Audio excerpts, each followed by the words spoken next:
galerinha de sexto ano, a Prof. Cíntia me falou que vocês estavam com algumas dúvidas aqui na questão 9, então eu vou tentar explicar para vocês. Realmente é uma questão que vocês não estão muito adaptados a resolver.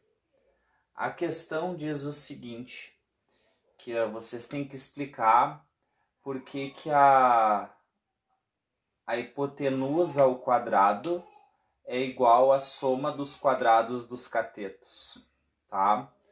Bom, então vamos por partes, né? O que é hipotenusa, os catetos, tudo isso.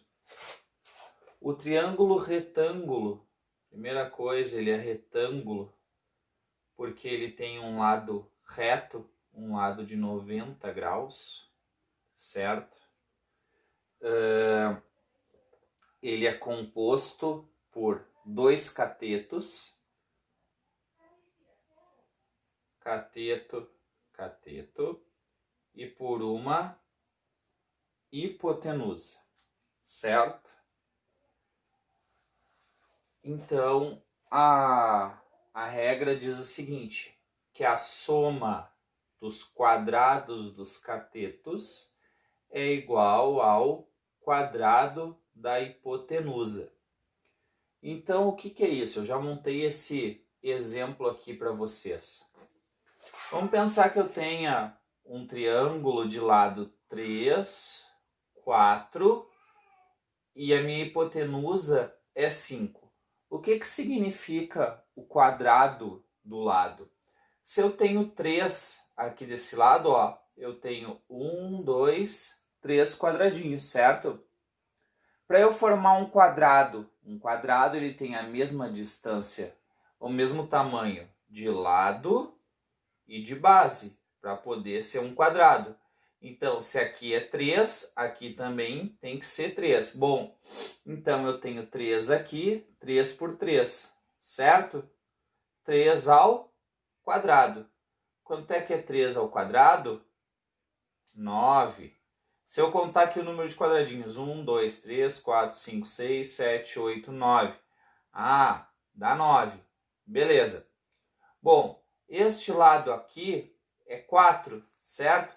1, 2, 3 e 4.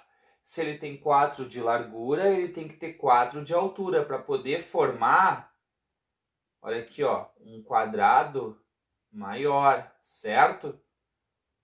A base do quadrado tem que ser a mesma coisa de todos os lados. Tu tem 4 aqui, tu tem que ter 4 aqui, 4 aqui e 4 aqui. Bom, 1, 2, 3, 4, 5, 6, 7, 8, 9, 10, 11, 12, 13, 14, 15, 16. Quanto que eu tenho aqui? 16. Bom, e eu sei que 9 mais 16 vai ser igual à minha hipotenusa. Ou seja, se eu pegar esses aqui, juntar com esses daqui aqui, vai ter que ter a soma desses 9 com estes 16. Ou seja, aqui vão ter 25. Certo? É isso que ele mostra ali na questão, só que ele mostra de uma maneira um pouco embaralhada. Ele mostra mais ou menos assim, ó. Eu não vou conseguir fazer o desenho exatamente igual. Ele coloca um quadradinho no meio da figura, que se vocês veem, é o mesmo quadrado do tamanho desse lado aqui. Certo? E daí depois ele pega este outro quadrado aqui e ele picoteia na volta dele. Ele faz exatamente assim, ó. Ele picoteia em triângulos, tá? Então ele faz assim, daí depois ele faz outro assim, mais um,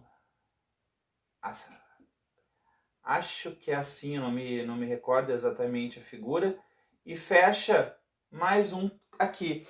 Ou seja, isso aqui, ó, se vocês juntarem essas 4 partes aqui da volta, imagina que vocês recortaram, que isso aqui fosse uma figura no papel e que vocês recortaram. Se vocês juntarem essas partes aqui do lado, vocês vão formar um quadrado.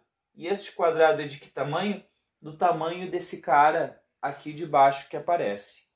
Tá? Então é uma questão que ela é um pouquinho mais elaborada, mas vocês têm condição de responder, é só parar, pensar um pouquinho, tá? Como se fosse recortar. Se vocês pensarem em recortar, e daí isso serve para a questão 10 ali também, que eu olhei, tá? Pensa assim, pô, se eu fosse recortar isso aqui, certo? Que ela é bem desse tipo. Pensem em recortes. Se vocês quiserem, vocês podem desenhar em casa do tamanho direitinho e recortar, e vocês vão ver que até fica melhor para vocês visualizarem. Tá ok? Então essa é a dica do Prof. Douglas. Lembrando, tá com dúvida? Não tem problema, não se amedronta. Vai ali, me chama no privado, tá? Que eu tento esclarecer para vocês. Todo mundo que está me chamando, eu tô tentando responder. Se às vezes eu não consigo responder na hora, eu vou respondendo ao longo do dia. Tá bom, pessoal?